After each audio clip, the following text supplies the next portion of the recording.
Hello दोस्तों, राधे राधे। आज हम लोग बेहतरीन टॉपिक, लाजवाब टॉपिक पढ़ेंगे, ओम्स लॉ। और आज ओम्स लॉ का एकदम जबरदस्त तरीके से पूंगी बजाएंगे। ओके, इस बार ओम्स लॉ के थ्रू हम लोग बहुत सारे टर्मिनोलॉजी को क्लियर करेंगे, जैसे रेजिस्टेंस, कंडक्टेंस, कंडक्टिविटी, रेजिस्टिविटी, और दो विशेष और काम करेंगे। एक जो हमें बहुत सारे बोर्ड के एग्जामिनेशन में रिलेशन निकालने को पूछता है, करंट और ड्रिफ्ट वेलोसिटी में का। तो करंट और ड्रिफ्ट वेलोसिटी का पहले रिलेशन पता करेंगे, फिर उसके हेल्प से हम ओम्स लॉ को अप्रोच करेंगे। तो सबसे पहले हम लोग अपना कंसेप्ट को आगे बढ़ाते हुए हमने ये सीखा था कि अगर हमारे पास कोई कंडक्टर है तो हम इस कंडक्टर के अक्रॉस अगर पोटेंशियल डिफरेंस क्रिएट करते हैं, जैसे यहाँ पे हमने एक पोटेंशियल डिफरेंस क्रिएट किया, कैसे? बैटरी लगा के V वोल्ट का। ओके, जैसे अप्लाई करेंगे बैटरी, इस कंडक्टर के अक्रॉस इलेक्ट्रिक फील्ड सेट हो जाएगा E, और जो भी इलेक्ट्रॉन है वो सारे इलेक्ट्रॉन अपना मूव करना स्टार्ट कर देंगे ड्रिफ्ट वेलोसिटी Vd से। यहाँ तक हम लोग पढ़ चुके हैं। अब जब ड्रिफ्ट वेलोसिटी Vd से मूव करना स्टार्ट किया तो सर ड्रिफ्ट वेलोसिटी का मतलब क्या है, हम ये समझते हैं। अगर कोई भी हमें वेलोसिटी दिया है, जैसे इसने बोला है Vd मीटर पर सेकेंड, यही ना ड्रिफ्ट वेलोसिटी। इसका मतलब क्या हुआ कि सर 1 सेकेंड में कोई भी इलेक्ट्रॉन है वह Vd डिस्टेंस ट्रेवल करता है, Vd डिस्टेंस ट्रेवल करेगा, यही हुआ। ओके, अब अगर ऐसा हुआ तो मैं एक कोई क्रॉस सेक्शन पकड़ रहा हूं, यहाँ पे ये अपना क्रॉस सेक्शन है, और इस क्रॉस सेक्शन का नाम हम देते हैं S1। ठीक है, अब इस S1 के पास जितने भी इलेक्ट्रॉन होंगे वो सब 1 सेकेंड के बाद कितना दूरी ट्रेवल कर लेंगे, ये अपना हो गया टाइम गैप 1 सेकेंड। और 1 सेकेंड में सारे इलेक्ट्रॉन कितना डिस्टेंस ट्रेवल कर लेंगे, Vd, ये दूरी हो गया Vd। वेलोसिटी का मतलब हम लोग यही समझे, 1 सेकेंड में Vd डिस्टेंस इलेक्ट्रॉन ट्रेवल कर लेगा, जो भी इलेक्ट्रॉन इस क्रॉस सेक्शन S1 पे होगा। अब ये 1 सेकेंड में जब इतना दूरी ट्रेवल कर लेगा तो मैं ये बोल सकता हूँ कि 1 सेकेंड में इतने वॉल्यूम में जितने भी इलेक्ट्रॉन होंगे सबके सब इतने ही अगले 1 सेकेंड में फिर आगे निकल जाएंगे। मतलब 1 सेकेंड में कितने इलेक्ट्रॉन एक फिक्स वॉल्यूम में है हम पता कर सकते हैं। कैसे? क्योंकि हमें पता है डिस्टेंस Vd है और क्रॉस सेक्शनल एरिया हम लोगों ने इस कंडक्टर का A माना है, तो वॉल्यूम निकाल सकते हैं, cross sectional area A into length Vd। Okay, तो हम लोग इस बात को लिखते हैं, number of electrons passing through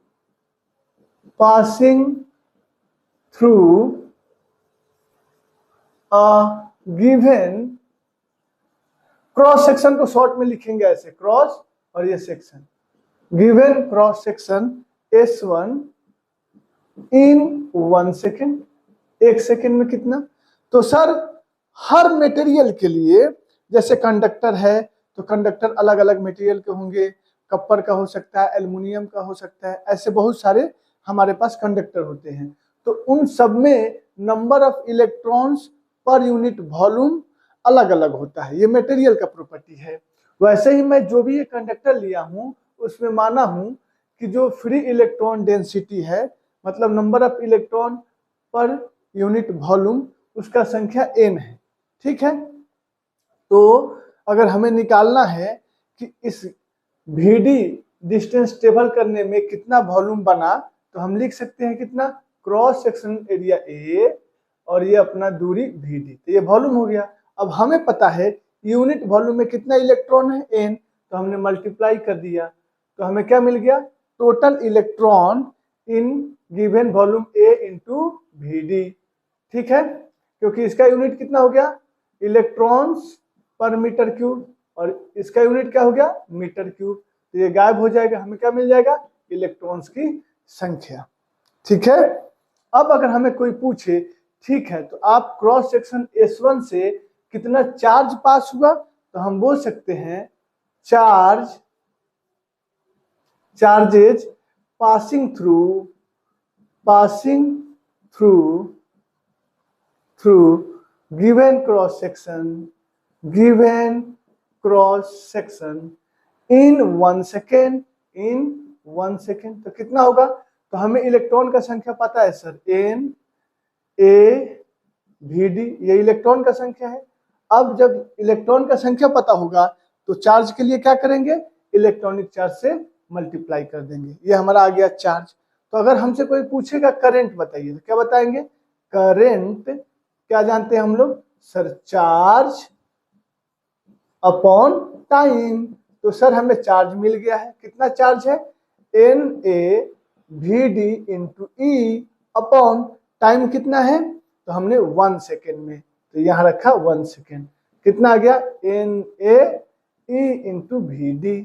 तो हमें रिलेशन मिल गया करंट में, current I equal to NEA into VD। यही अपना काम था, हमने यही हेडिंग लिखा था कि हमें पता करना है करंट और ड्रिफ्ट वेलोसिटी में रिलेशन। तो देखिए करंट और ड्रिफ्ट वेलोसिटी में रिलेशन मुझे मिल गया, एक काम हो गया। कभी कभी हमारे क्वेश्चन में ये भी देता है कि आप पता करिए रिलेशन किस में? करंट डेंसिटी और ड्रिफ्ट वेलोसिटी में।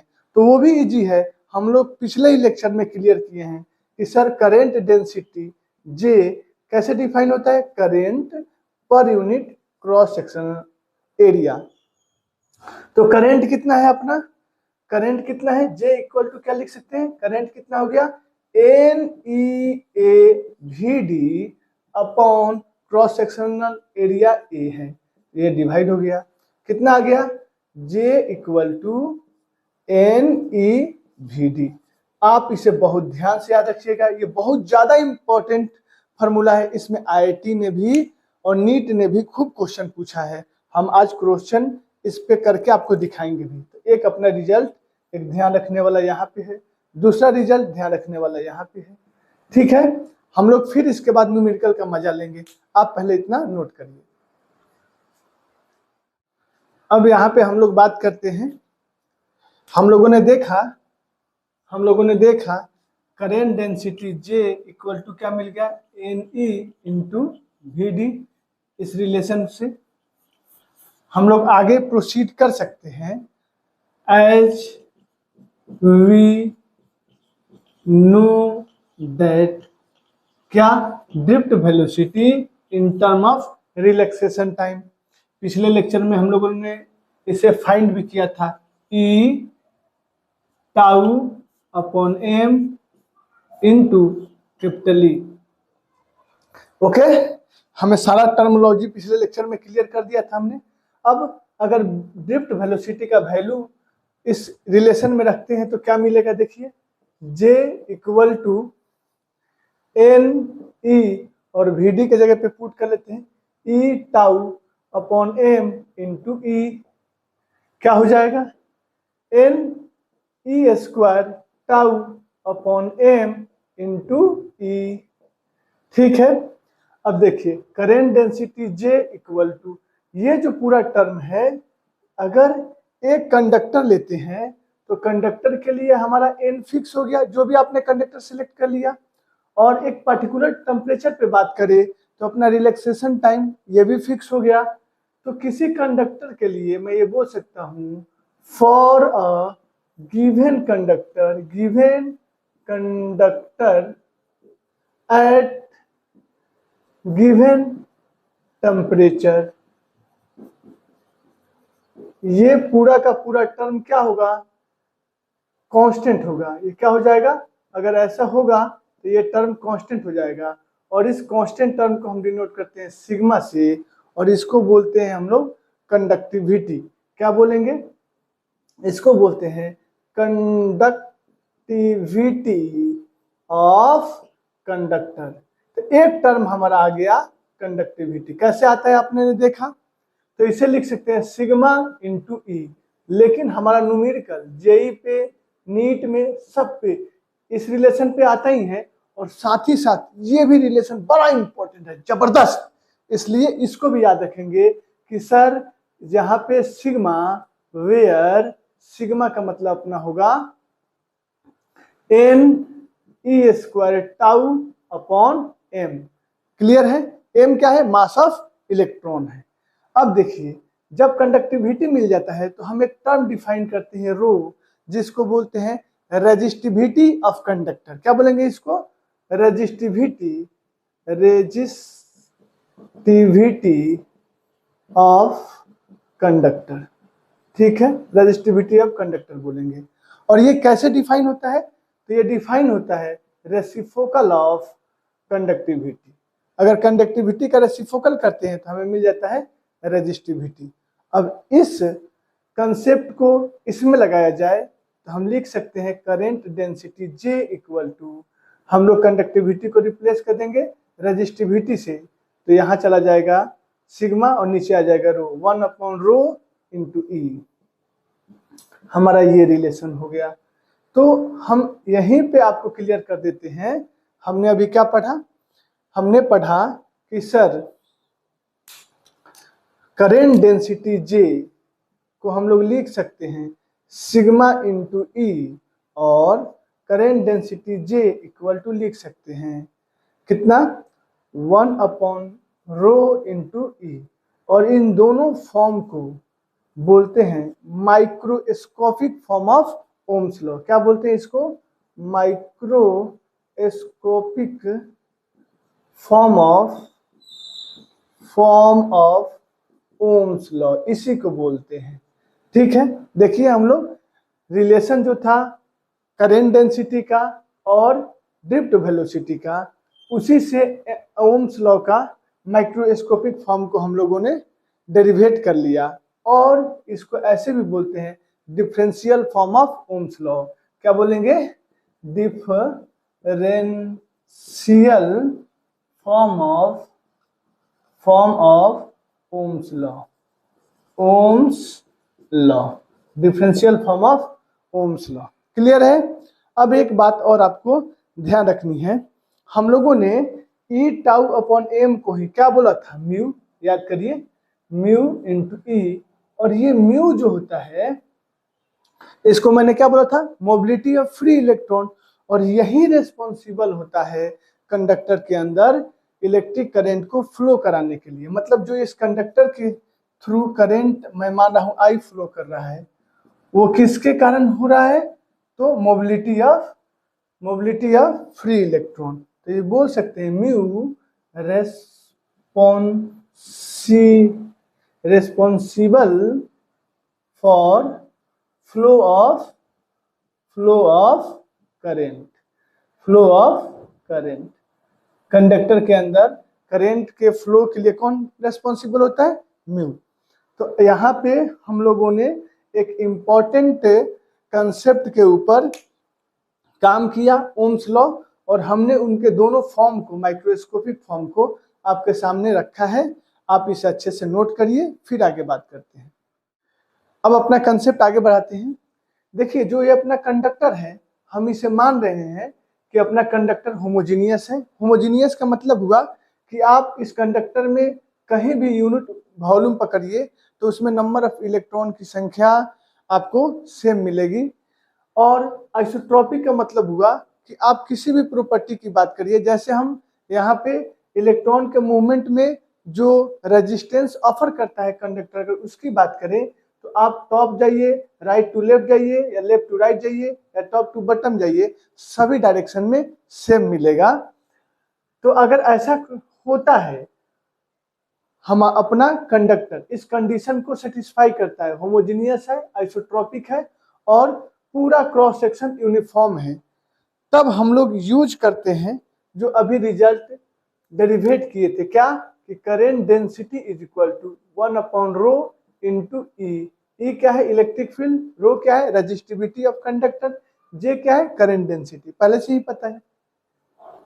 इसमें हम लोग अब कंडीशन को पुट करते हैं। कंडीशन क्या रख रहे हैं कि अगर मान लेते हैं कि अपना जो कंडक्टर है, इस कंडक्टर का लेंथ L है, इस कंडक्टर का लेंथ L है, तो हमें पता है कि इस कंडक्टर के क्रॉस पोटेंशियल डिफरेंस भी अप्लाई है, लेंथ L है, तो हम पता कर सकते हैं इलेक्ट्रिक फील्ड।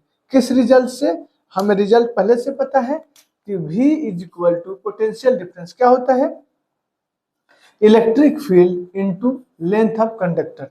तो यहां से पता कर सकते हैं हम लोग इलेक्ट्रिक फील्ड इक्वल टू क्या हो जाएगा, V अपॉन L। एक अपना काम बन गया, हम लोगों ने पता कर ली ई के प्लेस पे हम लोग इसे पुट कर सकते हैं। दूसरा, हमें पता है डिफिनीशन से कि करंट डेंसिटी क्या होता है, current through conductor along the length I upon cross sectional area, जो कि करंट के फ्लो के परपेंडिकुलर होता है। तो हमने ले लिया क्रॉस सेक्शनल एरिया। अब इस दोनों रिजल्ट को हम इस इक्वेशन में पुट करते हैं। देखिए क्या आएगा, करंट डेंसिटी क्या हो गया, current per unit area is equal to 1 upon rho, और इलेक्ट्रिक फील्ड की जगह पे क्या रख दें, V अपॉन L। आगे बढ़िए, V को एज इट इज रखते हैं और उधर ले जाते हैं क्रॉस मल्टीप्लाई करके रो L, और नीचे है A और ये आ गया I। और ये देखिए किसी भी कंडक्टर के लिए रो फिक्स हो गया, कंडक्टर अगर आपने सिलेक्ट कर लिया तो लेंथ भी फिक्स हो गया, क्रॉस सेक्शनल एरिया भी फिक्स हो गया। तो ये हमें कांस्टेंट मिल जाता है जिससे हम लोग डिनोट करते हैं R से, और इसी को बोलते हैं रेजिस्टेंस ऑफ कंडक्टर। क्या बोलते हैं, रेजिस्टेंस ऑफ कंडक्टर। तो देखिए यहाँ पे हमें क्या मिल गया, V is equal to I को पहले लिख देते हैं, R को बाद में, V इक्वल टू IR। ये भी क्या है, ओम्स लॉ ही है, हमने क्लास 10th में इसी को पढ़ा है, V equal to IR ohm's law.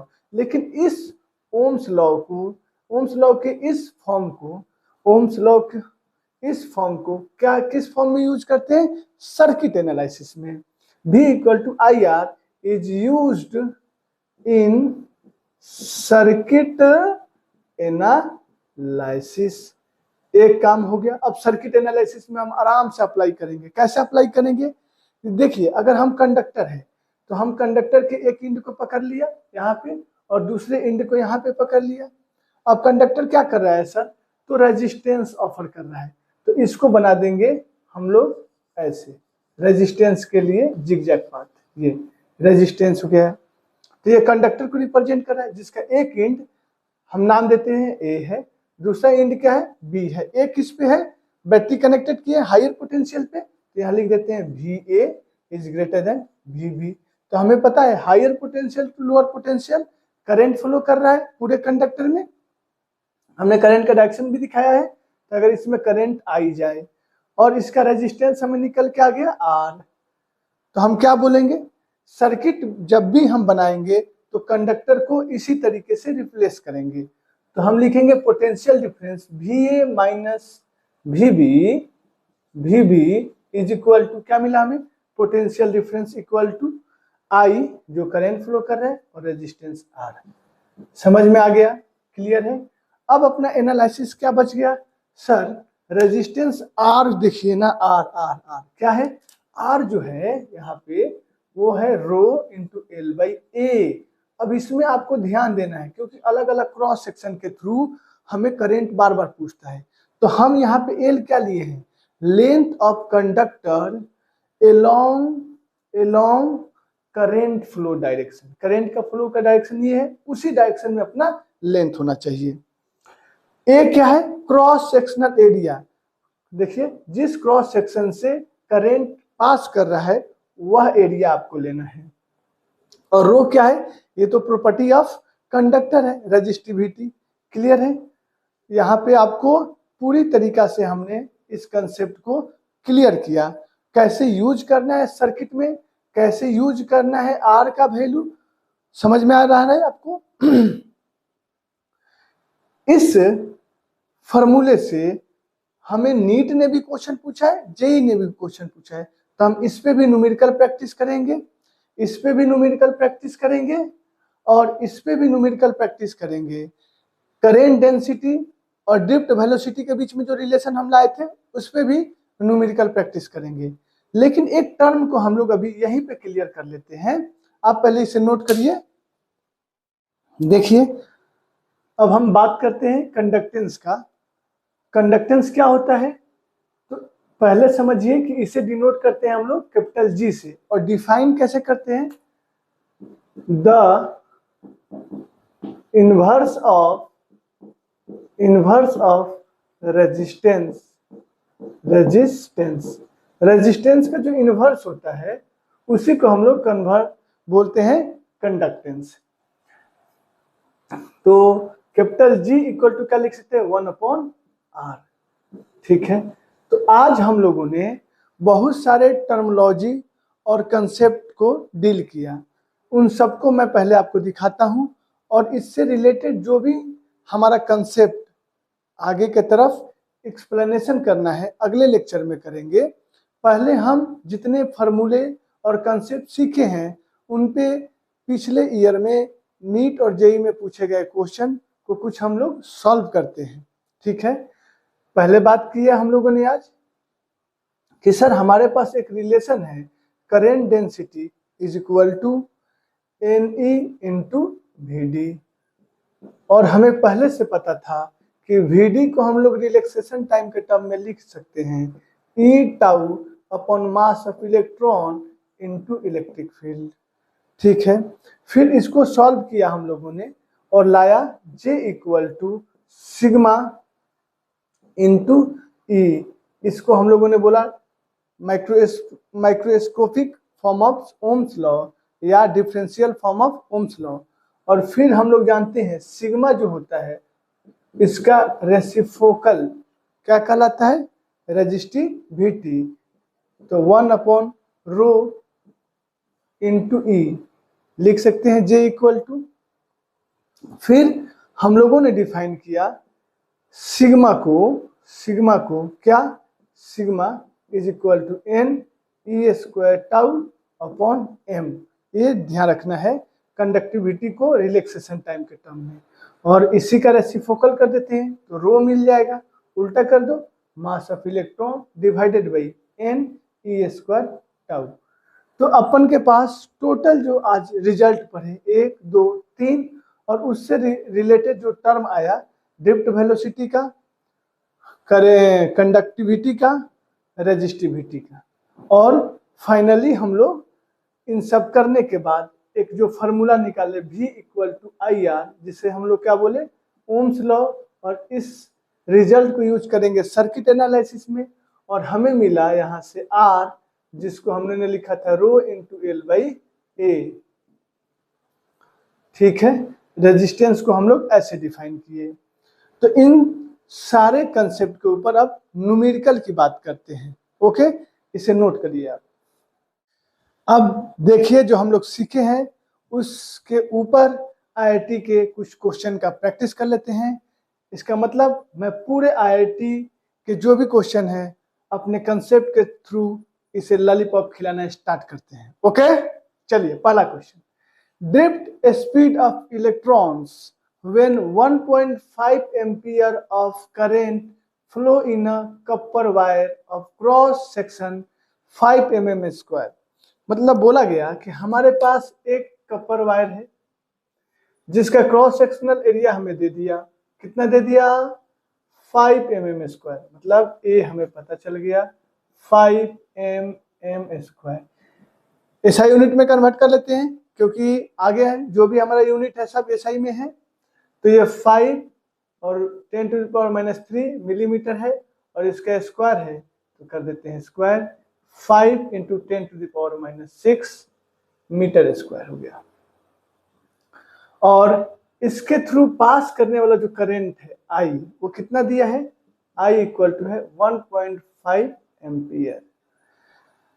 Is भी इसका ड्रिफ्ट वेलोसिटी दे दिया VD, हमें V है जो निकालना है।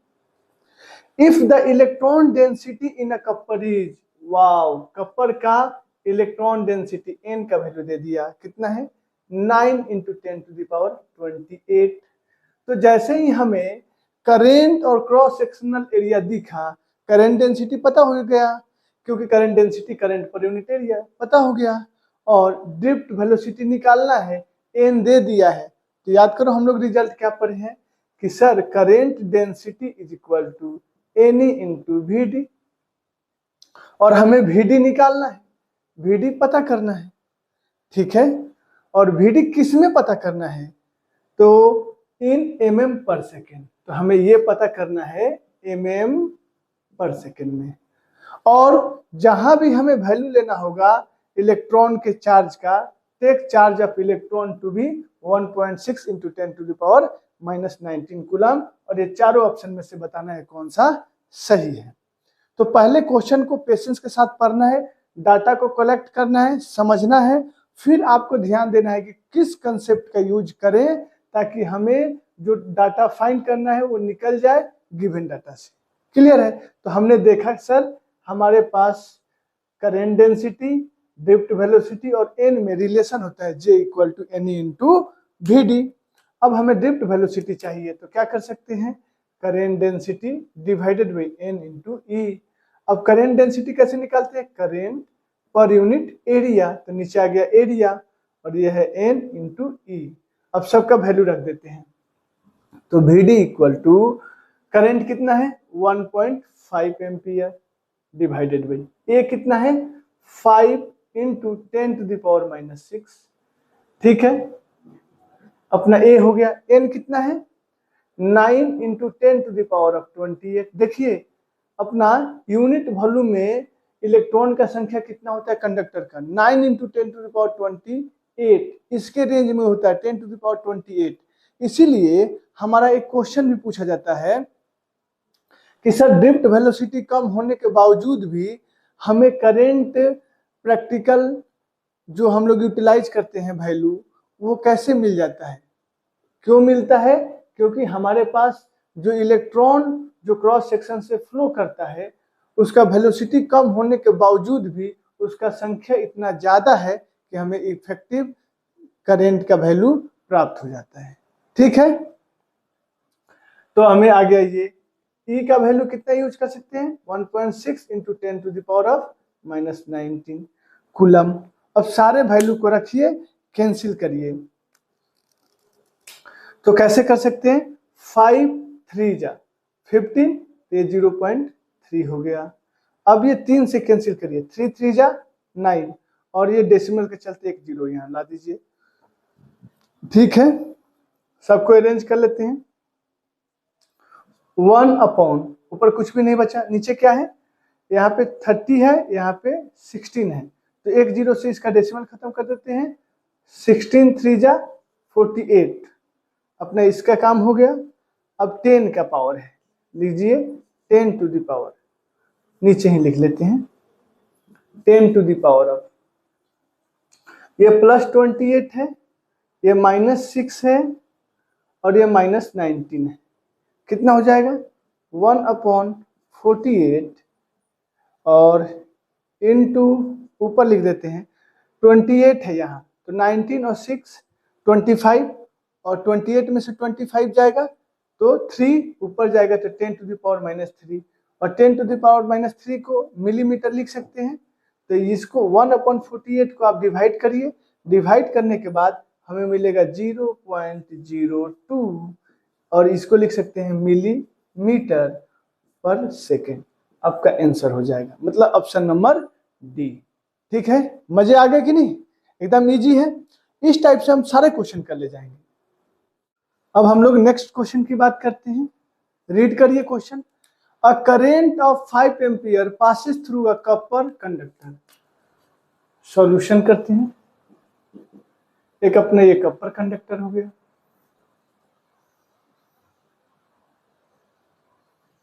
कितना करंट पास कर रहा है इससे, I इक्वल टू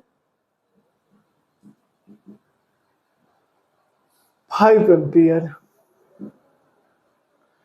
रेजिस्टिविटी दे दिया rho 1.7 into 10 to the power of -8 ohm metre. देखिए रेजिस्टिविटी 10 टू द पावर -8 के रेंज में होता है। ठीक है, of radius of cross section 5 mm। अब मान लीजिए क्रॉस सेक्शन एरिया है तो रेडियस क्या होगा, सेंटर से आउटर सरफेस की दूरी R equal to 5 mm। Convert कर लिया 5 into 10 to the power -3 metre. एकदम फोकस हो रहना है अपन को। आगे पढ़िए, find the mobility of the charges, मतलब हमें म्यू निकालना है। मोबिलिटी का मतलब यही है ना, if there drift velocity is, जबकि हमें इसमें इलेक्ट्रॉन का ड्रिफ्ट वेलोसिटी VD दे दिया 1.1 इंटू 10⁻³ मीटर पर सेकेंड। अब देखिए हमें मोबिलिटी निकालना है, तो मोबिलिटी का फॉर्मूला हमारे पास दो है, एक तो रिलैक्सेशन टाइम के टर्म में है और दूसरा ड्रिफ्ट वेलोसिटी से रिलेशन है। तो हमें रिलैक्सेशन टाइम का चर्चा कर ही नहीं रहा है, हम क्या बोल रहे हैं, हम बोल रहे हैं हमें ये पता है Vd equal to mu into E, है ना, और हमें म्यू का वैल्यू पता होता है ई टाउ अपॉन एम। तो अगर हमें रिलैक्सेशन टाइम देता तो मास ऑफ इलेक्ट्रॉन पता होता है, इलेक्ट्रॉनिक चार्ज भी पता होता है, केवल रिलैक्सेशन टाइम पता होता है निकाल लेते, लेकिन हमें ये दिया ही नहीं है रिलैक्सेशन टाइम, मतलब इस फॉर्मूले का हमें यूज नहीं करना है। अब आइए ड्रिफ्ट वेलोसिटी हमें दिया है, म्यू निकालना है और ई हमें नहीं दिया हुआ है, ई नहीं पता है, तो ई क्या हम निकाल सकते हैं, यही अपन का दिमाग लगाना है। पहले इसे अरेंज कर लेते हैं, हमें म्यू चाहिए तो हम लिख सकते हैं mu is equal to drift velocity Vd into E, equation 1 बनाते हैं। अब हमें ई चाहिए, ई पे फोकस करना है, सर ई कैसे निकाला जाए। मैं एक बात बोल रहा हूं ई के संदर्भ में कि हमें क्या पता है करेंट डेंसिटी के टर्म में। क्यों करेंट डेंसिटी के टर्म में सर आप बोल रहे हैं, इसलिए बोल रहा हूं कि मुझे करंट पता है, एरिया दिया हुआ है, क्रॉस सेक्शनल एरिया का रेडियस, तो हम एरिया मुझे इसका मतलब पता है, तो आराम से करंट डेंसिटी निकाल सकते हैं जे, और जे हमें पता हो गया तो 1/ρ, और रो भी हमें दिया हुआ है into E, microscopic form of Ohm's law का यूज कर लेंगे, है कि नहीं। अब आराम से यहाँ से ई बता सकते हैं, ई इक्वल टू कितना हो जाएगा रो जे, इसे 2 कर लेते हैं, इस 2 को 1 में पुट कर लीजिए, करेंगे तो कितना आ जाएगा, देखिए mu is equal to Vd upon E के जगह पे रो जे, और अब हमें हर चीज पता है, केवल putting the value getting the answer. अब यहाँ पे कैलकुलेशन कर लेते हैं, mu equal to Vd drift velocity कितना दिया हुआ है, ड्रिफ्ट वेलोसिटी अपना कितना है 1.1 इंटू 10⁻³ हो गया, अपॉन रो रेजिस्टिविटी 1.7 इंटू 10⁻⁸, और जे करेंट डेंसिटी, इसको क्या लिख सकते हैं, करेंट डेंसिटी को करेंट पर यूनिट एरिया, क्योंकि अपन को एरिया पता है, तो नीचे हो जाएगा करंट, करंट का वैल्यू कितना हो जाएगा 5 एम्पियर, और ऊपर चला जाएगा एरिया, ठीक है, तो एरिया कितना लिख सकते हैं पाई आर स्क्वायर, आर कितना है 5 इंटू 10⁻³ का होल स्क्वायर। आगे सॉल्व कर लेते हैं, अब जो भी हमारा टर्म है 1.1 एक साथ रखते हैं, पाई 3.14 हो जाएगा, 5 का स्क्वायर 25 हो जाएगा, और नीचे हो गया 1.7 इंटू 5, और 10 वाले को सबको एक साथ रख देते हैं, 10 है, ऊपर क्या है -3 और -6, कितना हो जाएगा -9, और नीचे है -8, ऊपर जाएगा क्या हो जाएगा +8 हो जाएगा। आप इन सबको सॉल्व करिए, ये तो 5 5 जा 25 हो जाएगा, और यहाँ पे एक डेसिमल से एक डेसिमल को कैंसिल कर दीजिए, यहाँ हो जाएगा 11/17, और ये हो जाएगा 314, नीचे कर देते हैं 100, और ये 25, 5 5 जा 25 होगा ना, यहाँ 5 हो जाएगा, ठीक है, ये 5 आ गया, इंटू 10⁻, ये कितना हो जाएगा -1। सॉल्व करिए इसको, जब आप इसको सॉल्व करिएगा तो ये अपना सॉल्व होके कितना आएगा, करीबन 1 मीटर स्क्वायर पर वोल्ट सेकेंड के इक्वल आएगा। जो भी है आप कैंसिल करिए, और कैंसिल करके जब इसका वैल्यू आप लाइएगा कैलकुलेशन से, तो आएगा 1 के अप्रोक्स, एग्जैक्ट 1 नहीं आएगा, उसके इर्द गिर्द में आएगा, तो हम लोग 1 ले लेंगे, 1 मीटर स्क्वायर पर वोल्ट सेकेंड, ये अपना क्या हो जाएगा आंसर। देखिए नेक्स्ट क्वेश्चन IIT 2019 का है, और इस क्वेश्चन को भी हम लोग लॉलीपॉप खिलाते हैं। क्वेश्चन पहले रीड करते हैं, in a conductor if the number of conduction electron per unit volume is, दिया है कंडक्शन इलेक्ट्रॉन, मतलब हमें n का वैल्यू पता चल गया, ये अपना कंडक्टर है, और इस कंडक्टर के क्रॉस n का वैल्यू हमें पता है कितना है 8.5 इंटू 10⁻28, ठीक है। एंड मीन फ्री टाइम मतलब क्या, रिलैक्सेशन टाइम दिया है 25 फेम्टोसेकेंड एफएस। 25 फेम्टो का मतलब 10⁻⁻15 सेकेंड। अब जिन व्यक्ति को फेम्टो का मतलब नहीं पता होगा कि 10⁻⁻15 लिखना है, तो वह व्यक्ति इस क्वेश्चन को कर ही नहीं सकता। यही तो आईआईटी की खासियत है, वो छोटा छोटा पॉइंट ऐड कर देता है। जिनको आता है वो कर ले जाएंगे, जिनको नहीं आता है वो बस क्वेश्चन को रीड करेंगे और अपना टाइम वेस्ट करेंगे। आगे देखिए, इट्स अप्रोक्सीमेट रेजिस्टिविटी इज, और हमें पूछा जा रहा है कि रो बताइए। रेजिस्टिविटी मतलब रो, और हमें पता है मास ऑफ इलेक्ट्रॉन दिया हुआ है 9.1 इंटू 10⁻31 kg। अब हमें सोचना है कि रो कैसे निकालें जब हमें एन और टाउ दिया हुआ है। तो क्या रो का वैल्यू एन और टाउ के टर्म में आप जानते हैं? तो मैंने अभी आपको बताया था कि रेजिस्टिविटी का formula mass of electron upon Ne² tau, याद है?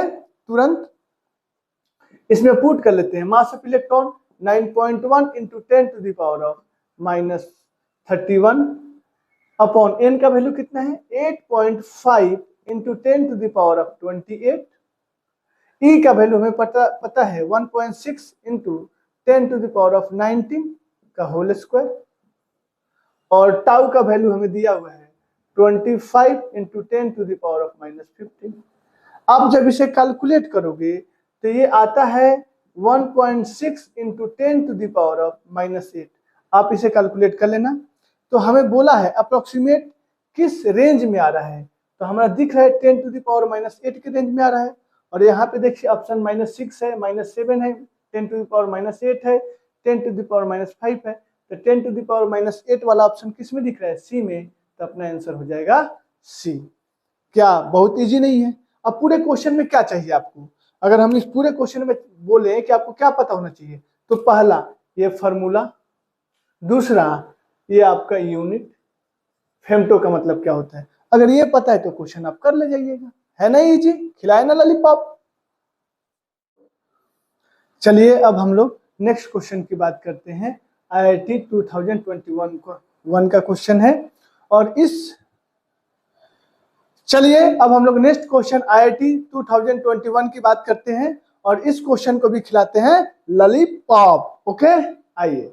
बोला जा रहा है a current of 5 ampere is passing through a non linear magnesium wire of cross section 0.04 mm metre square. Okay, मतलब नॉन लीनियर है, मुझे नहीं पता, तो ऐसे ही हम इन जनरल मान लेते हैं ये अपना कोई क्रॉस सेक्शन है, ठीक है। और इससे करंट जो पास कर रहा है आई, वो कितना है? करंट 5 एम्पियर दिया हुआ है, और इसका जो एरिया है वह दिया हुआ है A = 0.04 metre square. Non linear है तो रैंडम मैंने बना दिया। At every point, the direction of current density is at an angle of 60 degree with the unit vector area of cross section। तो यूनिट वेक्टर एरिया क्या होगा? इसको पकड़े और इसके परपेंडिकुलर बना दिए। अपना यह एरिया है, तो यूनिट वेक्टर का मतलब क्या? 1 है। इससे करेंट डेंसिटी 60 डिग्री एंगल बना रहे हैं। और करेंट डेंसिटी का डायरेक्शन क्या होता है? हम लोग पहले ही देख चुके हैं, in the direction of electric field, या उसी को बोल सकते हैं जो पॉइंट सिलेक्ट किए हैं वहां पे जो करंट का दिशा है। तो करंट, इस पॉइंट पे करंट का दिशा इधर दिया गया है, तो इधर ही मान लेंगे अपना करंट डेंसिटी का डायरेक्शन। हो गया? तो मुझे करंट डेंसिटी एरिया वेक्टर के बीच में एंगल पता है। ओके, आगे पढ़ते हैं। The magnitude of electric field at every point of the conductor is, मतलब हमसे इलेक्ट्रिक फील्ड पूछ रहा है, बताना है हमको कि जहां पे भी इंफॉर्मेशन दिया हुआ है वहां पे हम इलेक्ट्रिक फील्ड निकाल लेते हैं। वो जनरल पॉइंट पे हमसे बात कर रहा है। आगे, रेजिस्टिविटी ऑफ मैग्नीशियम, हमें जो ये मैग्नीशियम का वायर है इसका रेजिस्टिविटी दे दिया रो, कितना दिया है? 44 इंटू 10⁻⁻8 ओम मीटर। अब देखिए हमारे पास क्या है इंफॉर्मेशन, रो पता है। रो जैसे देखे तैसे ही आपके दिमाग में तुरंत क्लिक करना चाहिए कि sir microscopic form of Ohm's law या differential form of Ohm's law क्या होता है, current density J equal to 1/ρ into electric field. तो रो पता है, इलेक्ट्रिक फील्ड निकालना है, करेंट डेंसिटी मिल जाए तो काम बन जाएगा। और करेंट डेंसिटी निकालने के लिए हमें करंट भी दिया है, एरिया भी दिया है और उनके बीच का एंगल भी दिया है। तो हमने ये भी पढ़ा था कि सर करेंट डेंसिटी करंट निकालने के लिए यूज करते हैं कैसे, I equal to J dot A. तो इस रिलेशन से J पता चल जाएगा। अब चलिए अप्रोच करते हैं हम लोग। क्या करें सर, पहला बात कि सर हमें पता है ऐसे differential form of Ohm's law या इसी को बोलते हैं microscopic form of Ohm's law. क्या होता है sir, current density J equal to 1/ρ into E, और हमें E चाहिए तो सर यहीं से लिख लेंगे E इक्वल टू क्या हो जाएगा, ρJ। काम बन गया, मतलब रो हमें दिया हुआ है, J निकल जाए। तो J को निकालने के लिए क्या करें, तो सर हमें पता है एज वी नो दैट, काफी अच्छे से हमने एक्सप्लेन भी किया था, इस पे न्यूमेरिकल भी प्रैक्टिस की थी, current equal to J dot A vector, और इसे लिख सकते हैं J cos थीटा। चलिए वैल्यू रखते हैं, हमें J चाहिए तो J इक्वल टू क्या हो गया, करेंट अपॉन नीचे आ जाएगा A cos थीटा। करेंट का वैल्यू कितना है 5 ampere upon cross sectional area 0.04 और cos थीटा तो cos 60 डिग्री। अब ये हो जाएगा 5, डेसिमल को हटाते हैं, 2 जीरो ऊपर डिवाइडेड बाई 4, और cos 60 का वैल्यू कितना होता है 1/2। अब ये वैल्यू किसी को याद ना हो या मिस्टेक कर दे cos 60 का, तो फिर ये पूरा फिजिक्स आपका व्यर्थ है। आप बोलोगे मुझे फिजिक्स नहीं आने के चलते गलती हुआ, नहीं, आपको बेसिक कैलकुलेशन नहीं आने के चलते गलती हुआ। फिजिक्स तो एक ही लाइन लगता है। जिस बच्चे को ये क्वेश्चन पढ़ लिया, अंडरस्टैंड हो गया कि क्या टर्म दिया हुआ है, क्या निकालना है, तो बस आपको अपने बेसिक इंफॉर्मेशन जो फिजिक्स का है उसे यूज करना है, कैलकुलेट करना है ना। कैलकुलेशन वाला पार्ट एकदम स्ट्रांग होना चाहिए फिजिक्स के लिए, तभी जाके काम बनेगा। इसका मतलब यह हुआ कि मुझे बेसिक मैथमेटिक्स अच्छे से आना चाहिए, ठीक है। अब देखिए इसको कैंसिल किया, 2 2 जा 4 और इसको कैंसिल करेंगे 250 हो जाएगा, तो हमें मिल गया 250, और J का यूनिट क्या होता है एम्पियर करंट का और एरिया का मीटर स्क्वायर। तो हमारा काम बन गया, J भी मुझे पता चल गया। अब इसमें पुट कर लेते हैं, जगह नहीं है तो इधर हम लोग काम कर लेते हैं। तो हमें पता है सर E इक्वल टू क्या है ρJ, रो का वैल्यू कितना है 44 इंटू 10⁻⁻8 इंटू J आ गया 250, ठीक है। वैल्यू कितना हो जाएगा, अब 250 से 44 को मल्टीप्लाई कीजिए, 10⁻⁸ है, अगर करोगे तो आएगा 11 इंटू 10⁻⁵ वोल्ट पर मीटर। ये कौन सा ऑप्शन है आपका, ऑप्शन नंबर ए। तो हम बोलेंगे ए अपना आंसर हो जाएगा, और यहाँ पे क्लिक कर देंगे, ऑप्शन ए राइट है। ओके, नोट करिए इसको। चलिए अब हम लोग देखते हैं IIT 2015 का क्वेश्चन, और हम इसे भी खिलाते हैं लॉलीपॉप। ओके, चलिए, when 5 volt potential difference is applied across a wire of length 0.1 metre, एक वायर है, एक अपना वायर है, इस वायर का लेंथ दे दिया L 0.1 metre. Okay, the drift speed of electron is, हमें इसमें ड्रिफ्ट वेलोसिटी दे दिया इसका Vd equal to 2.5 into 10⁻⁴ metre per second. Okay, if the electron density in the wire is, wire में इलेक्ट्रॉन डेंसिटी दे दिया, मतलब n का वैल्यू दे दिया, कितना दिया है 8 इंटू 10⁻28 इलेक्ट्रॉन्स पर metre cube. The resistivity of the material is, तो हमसे पूछा जा रहा है कि रो बताइए। अब इस क्वेश्चन को देख के तुरंत रो जब हमें निकालने के लिए पूछा तो मैक्सिमम स्टूडेंट के दिमाग में आएगा कि तुरंत सर हम लोग यूज कर लेते हैं microscopic form of Ohm's law. क्या? Current density J equal to 1/ρ into E या J equal to sigma into E. तो हमें रो तो निकालना है, कंडक्टेंस चाहिए नहीं, तो इसको तो यूज करेंगे नहीं। और यहां भी अगर इस फॉर्मूले को यूज करते हैं J equal to 1/ρ into E, तो हमें करेंट पर यूनिट एरिया तब तो निकाल पाएंगे J को, और ना ही हमें करेंट दिया हुआ है, ना ही क्रॉस सेक्शनल एरिया दिया हुआ है। इसका मतलब कि हम इसके थ्रू भी पता नहीं कर पाएंगे। J जब निकलेगा ही नहीं तो हम रो कैसे पता करेंगे? ई तो पता चल जाएगा। ई कैसे पता चल जाएगा? हमें शुरू में ही बोला है 5 वोल्ट पोटेंशियल डिफरेंस इसके क्रॉस मेंटेन है। अगर दो टर्मिनल ले ए और बी, तो इसके cross potential difference VA minus VB हमें दिया है 5 वोल्ट।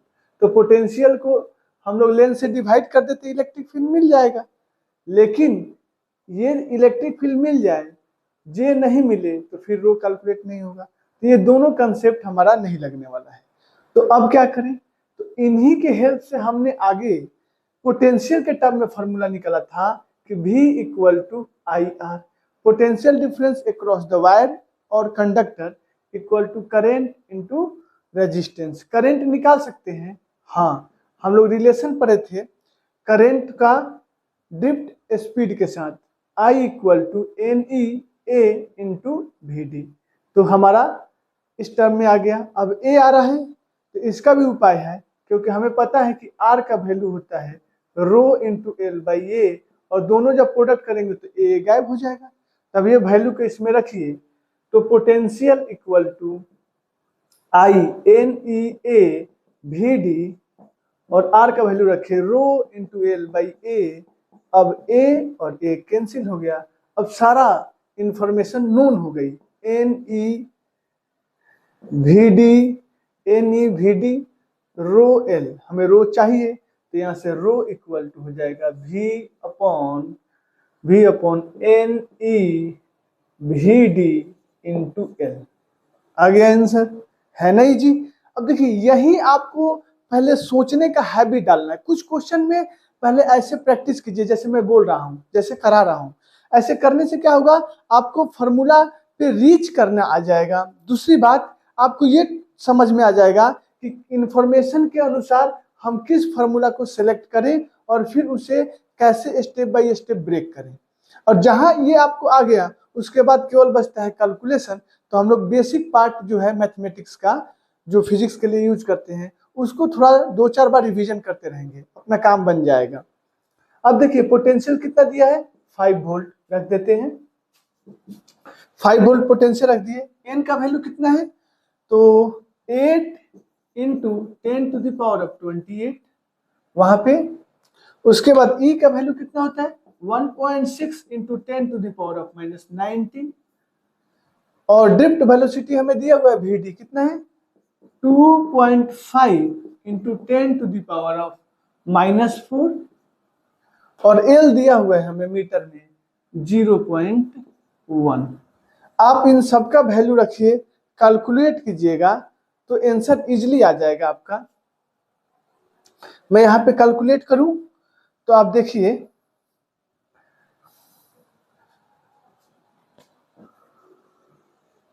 क्या हो जाएगा।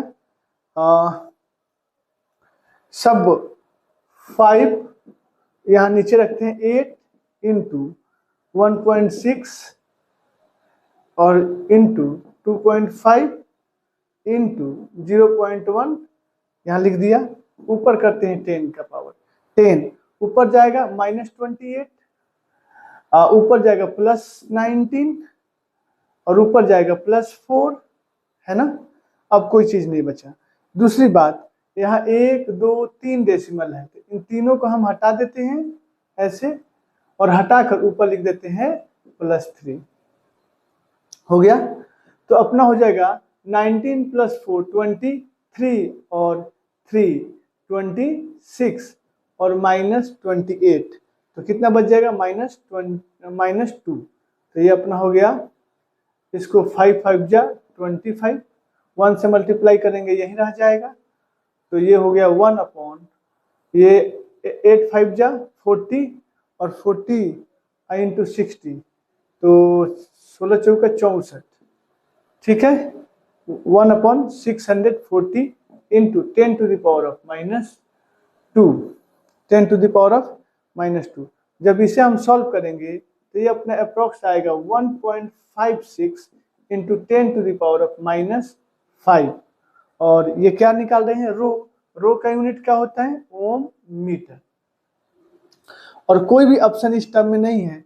10 टू द पावर 5 के टर्म में हमें बी वाला दिख रहा है, लेकिन 1.6 है, तो हमें यहाँ दिख रहा है 5 के बगल में 5 से बड़ा है 6, अगर राउंड अप करते हैं तो अप्रॉक्स वैल्यू हम लोग लिख सकते हैं 1.6 into 10 to the power of -5 ohm metre. देख रहे हैं कितना मजेदार क्वेश्चन है और कितना इजी तरीके से निकाल रहे हैं। तो अगर आप कंसेप्ट प्रॉपर ढंग से अगर नोट किए हैं, समझे हैं, तो ईच एंड एवरी क्वेश्चन आपको लगेगा लॉलीपॉप के तरह है। केवल बस मजे लो और आराम से आगे की तरफ बढ़ते रहो। नोट करिए। अब हम लोग नेक्स्ट क्वेश्चन की बात करते हैं, और ये नेक्स्ट क्वेश्चन आपके लिए है। आप अभी तक जो भी कंसेप्ट पढ़े उससे आप कितना अंडरस्टैंड कर पाए हैं, ये अगर क्वेश्चन लगता है तो समझिए कि आपका काम जबरदस्त तरीके से चल रहा है। और जिनसे नहीं लग रहा है उनसे मैं अपने राधे रानी से कृपा करूंगा कि मेरे सारे विद्यार्थी को ये क्वेश्चन लगे इतना पढ़ने के बाद, और उन पे अपनी कृपा बनाए, ताकि हमारे बच्चे जेईई नीट दोनों अच्छे रैंक से क्वालिफाई करें। चलिए मैं इस क्वेश्चन को एक बार आपको दिखाता हूं कि कैसे करेंगे। ठीक है, क्वेश्चन बहुत इजी है, केवल आपको प्यार से करने हैं। A uniform copper wire of length 1 metre. एक कोई वायर है, लेंथ कितना है जी, 1 मीटर। डाटा पे पूरा ध्यान होना चाहिए अपन को। लेंथ हो गया 1 metre and cross sectional area, हमें क्रॉस सेक्शनल एरिया दे दिया ए, कितना है 5 into 10 to the power of -7 metre square. Carries a current 1 ampere, इससे करंट कितना पास कर रहा है, I 1 ampere. Assuming that there are 8 into 10 to the power 28 free electrons पर सेंटीमीटर क्यूब। यहीं पे आप फंसिएगा, पूरी फंसने का चांस यहीं पे है, तो थोड़ा सा यहाँ पे ध्यान देना है। एन का वैल्यू जो है 8 इंटू 10 टू द पावर 28 है इलेक्ट्रॉन्स पर सेंटीमीटर क्यूब है, तो पहले सेंटीमीटर क्यूब को मीटर क्यूब में बदल लेंगे। तो 8 इंटू 10 टू द पावर 28 है डिवाइडेड बाई इतना इलेक्ट्रॉन्स हो गया, और 1 सेंटीमीटर को मीटर में बदलेंगे तो 10 टू द पावर -2, और इसका क्यूब है तो क्यूब कर देंगे, कितना हो जाएगा 8 इंटू 10 टू द पावर 28 और 3 टू जा 6, ऊपर जाएगा तो +6 हो गया 8 into 10 to the power of 34 electrons पर मीटर क्यूब।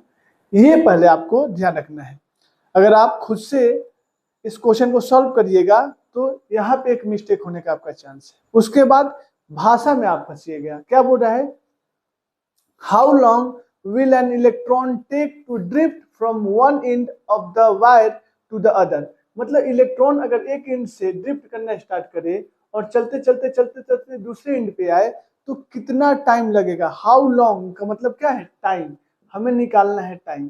तो टाइम कैसे निकलेगा, तो हमें पता है कि ड्रिफ्ट वेलोसिटी कांस्टेंट होता है। अगर कांस्टेंट स्पीड हो तो हम लोग टाइम को निकालते कैसे हैं, डिस्टेंस अपॉन जो भी अपना स्पीड है। डिस्टेंस कितना है 1 मीटर और स्पीड कितना हो जाएगा vd, ड्रिफ्ट वेलोसिटी। इसका मतलब मुझे vd मिल जाएगा, काम बन जाएगा। अब vd निकालने के लिए हमारे पास करंट पता है, एन पता है, ए पता है, तो कौन सा कंसेप्ट यूज करें इसे सोचना है। तो हमें पता है कि सर करंट और क्रॉस सेक्शनल एरिया पता है, तो जे निकाल लेंगे, और जब जे निकल जाएगा, एन पता है, ई पता है, तो केवल vd ही तो पता करना है। इसका मतलब हम लोग लिखेंगे J equal to N E into vd। जो रिलेशन पढ़े थे करंट डेंसिटी और ड्रिफ्ट वेलोसिटी में, उसे यूज कर लेना है। ओके, अब इसे लिखेंगे current per unit area equal to N E into VD.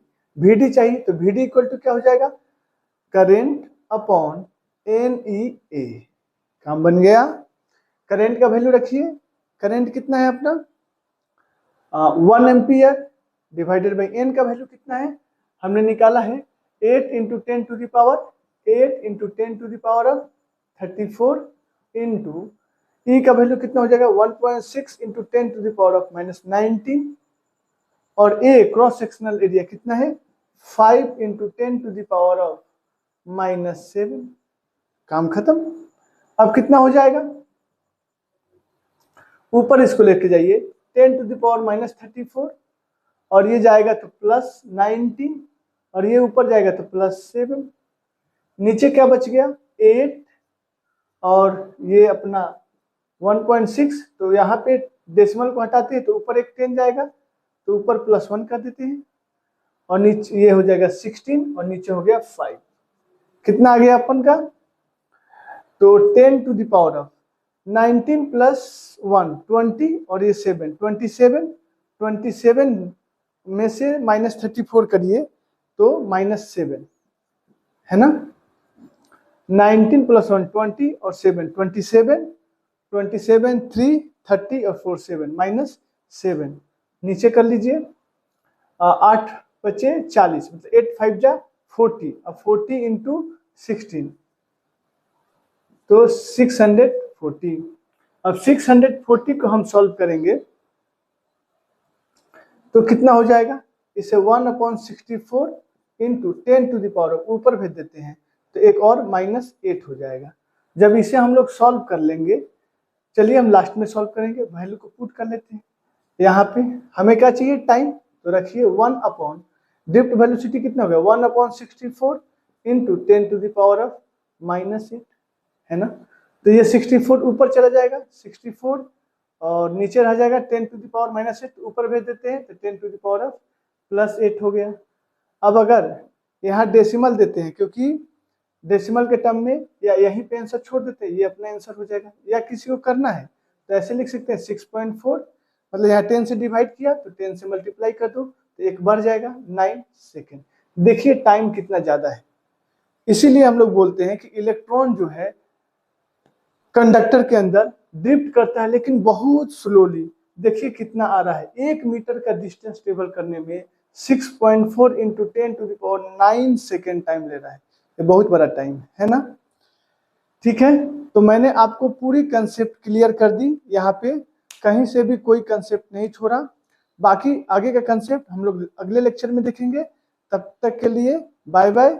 आप अच्छे से इस कंसेप्ट को पढ़िए, अगर नहीं समझ में आए तो 2 बार 3 बार इस वीडियो को फिर से देखिए और सारे न्यूमेरिकल को प्रैक्टिस करिए। कोई भी अगर आपको प्रॉब्लम आ रहा है तो आप कमेंट करिए। अगर मेरी मेहनत आपको अच्छी लगे तो प्लीज आप अपने दोस्तों में इस ग्रुप को शेयर करिए, सब्सक्राइब करिए, लाइक करिए और इसके लिए आपको मेरे तरफ से काफ़ी शुभकामनाएं। Thank you.